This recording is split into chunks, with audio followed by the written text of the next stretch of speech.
Hi, I'm Sean. I'm the director of Chasing Taste, and I'm here with my friend and also one of the stars of Chasing Taste, Elisa Blynn. And she's invited us to her East Village apartment so we could be surrounded by her art and we can sit on tiny seats. So nice to see you again. Yeah, it's really great to see you again.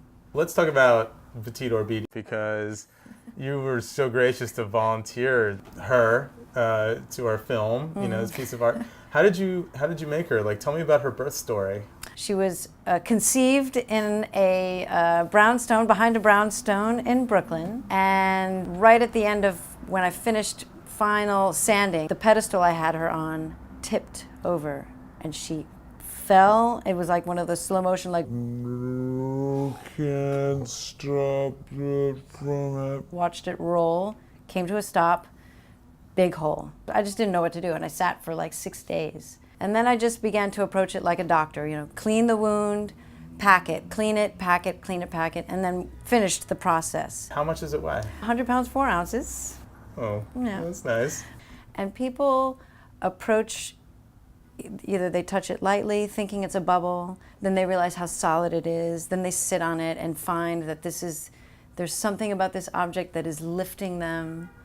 And supporting them, and then there's of course a box of crayons, and people, once one person starts to cover it in their own artwork, suddenly there's like 10 people laying on the ground to get at a spot under the bottom, sitting on it, drawing, tracing around their feet, whatever. People are just go crazy with this blank white round canvas. Sometimes the orb is really small and the world around her is really big, and sometimes the orb is really huge and the world around her is really small. She totally is a scene stealer.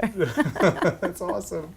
Yeah. I love that. I didn't realize it at the time, but now I see that you pushing the orb or pulling the orb through New York was kind of a metaphor for independent filmmaking. It's like dragging your art through. It's like the Sisyphean task of just like gutting it out and making it work, and it's heavy and it's cumbersome, but you just persist, and we ended up with something beautiful. So true. And then once you get there, it's also worth it, and people jump in and they have responses, and the city leans in to make it happen, and then it's like, oh yeah, that's why we're doing it.